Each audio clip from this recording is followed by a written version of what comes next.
So mao din yung panahon na no nga giguba ang balay sa akong igsoon sa tanang namuyo dire kay gamito na sa iya ang yuta. Mao ning ilan ning gihinay-hinay panggubay ilang balay kay naabot man sa deadline. Nya mo nagbal para makabalhin na po silang lang lugar kay padali-dali man ni dire sa tagiya pod kay kuha naman kuy kuralon niya ba.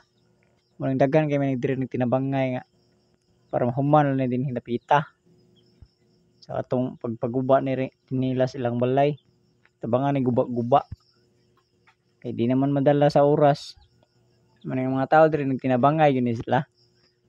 Kay aron mahuman jud. Oh, bisag kuha na kay baka init kay adlaw. Naabot tay mo singot ana. Pero kumbati ra gyapon ang mga silinganan gaguba na po nila, wa na po yung mga balay hapit. Uban wala na gyud. Usan na pero mga haligi na lang habilin. Dira naghinay po sila dagtukod na pod. Tukod sila dinha kay ana na po sila magpuyo. May gali ni ang tagiasyuta ni okay nga mupuyo sila dinhi ba. Mo din area nga ilang balhinan, naghinay tukod ang mga silingan ra po dito nila. Okay, so nakapurma na sila dinha. Kaya na po nila ibalhin ba ang uban ba. Ilalinon ra po ng uban. Samtang dinhi naglali na sila dinhi dapit. Kaya ila na lang ang ibalhin ang tindahan dito. Kaya nakasugod-sugod na po mga katunga dito kuan mabalay ng ilang balhinan. Nang kanin lang tindahan dili na lang gubon. Mo ni kuan itong panahon nga naglalit pa sila. Katong wala pa sila kapurma dito sa kuan. Mo ni kalingawan na lang nila kanang lali na lang ni ba. Kay nigma kuha ni igor man na itapad ra po dito sa ilang bagong balay. Ilang kuanan kabalhinan. Ning kami dire pud anang panahon na ning kamot mi nga human gina kay last day naman gud pud na nga dapat wala na mga balay nagpuyo dihang dapita ba. Mo ning hinahinas lag balhin dinhi kani mo na nakuha na dinhi nasumpay na ang tindahan. Katunga pa jud no nang nakuha sa balay sa igsuon no. Pero ang uban dira okay na kay tibuok man nila kay gidayungan ra man. Porma naman dahil lang balay, idayong raman. Nya mao po ni kanang pag-ugma ani. Pag human nilag pang kuan. Lalim ginahinay nagtukod ang uban. Ang uban nagtabil-tabil pa lang puno no. Ang ila importante nakabalhin na gid sila. Mao ning area labong kay ni sa una. Nakanihinay sila tukod dinhi Yan na purma na po ang balay sa igsuon. Hindi man sila kabiyad sa dagat kay mamalit na sila isda ang kanang ugangan sa akong maguwang. Ning padaol gid sila dagat nya ang pong silingan pulo sa diha purma kay lang balay gidayungan ra man na. Ya pagkaugma dayan no kay hawa na gid kayo. Hawa na kay ang area ilang gipuyan sa una ba. Nya ginahinay na pagbangag po dai kay kuralo na isugod. Pangbangag ka na. Wa na gid no. Guba na kani mo ni pagkaugma ni tong magdinayungay.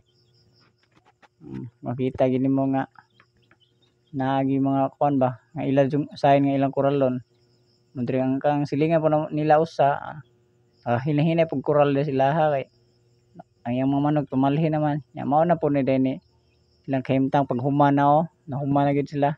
Kay dali-dali po ni sa igsoon kay kuanan ni birthday pud hapit na mo birthday sa anak mo ning ang sa gawas porma na sa sulod gipurma pa pod kay importante nga nay kuan ba nay atop labong ay dinis na sa una no taw-an kini daghang kining mga kuan ba mga bawo mga atang sa una kanang mga dingon nato karon na daghan kay nagpuyo porma nilang mga balay gunan silang paghawa dito mao na gini na human-human na sila dinhi. Nakahinahina na pag tukod dress bag-o na po ning tukod nga balay dress igagaw ra po nako nya katong silingan nila usa isumpayan mo lang kusina.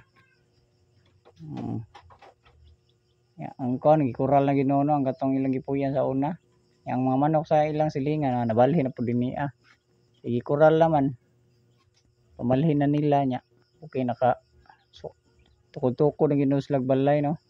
Mao na din halapitag kural lang yun. Ang lugaran mo nalang puyan sa una nga nihawa sila kay gamiton mas tagiyang yuta. Was lang choice kun mo hawa sila. Nganana gyud no basag puyo kag dili mong yuta na panahon nga mapahawa ka sa magamiton sa tagiya. May lang gali kay nakahangyo sila dres pikas nga yuta sa tagiya. Nya pud gamita. O sa laing tagiya ba. Nya atol pud nga paghuman silang balay birthday pas akong pagmangko na mo nang nag hikay-hikay pa sila ginagmay naglingaw-lingaw ba. Murag na nakuha ng tunok silang dughan nga murag nahiluna sila gamay bitaw. Muning ginagmay ra pud noon sila dinhi kumbate ra gyapon na noon sawan-sawas mga silingan ba. Goods na kayo na napoy nag ukbo din awa na fight sa kay sino-sino kay panit pa awa nasugod nagpangaon na mangaon ta ninyo kay gabii naman pud nya daghan-daghan pud kay tawo nagdasok ba muning hinay-hinay na pud pila dres kilid main lang natay masahod ng gamay ba.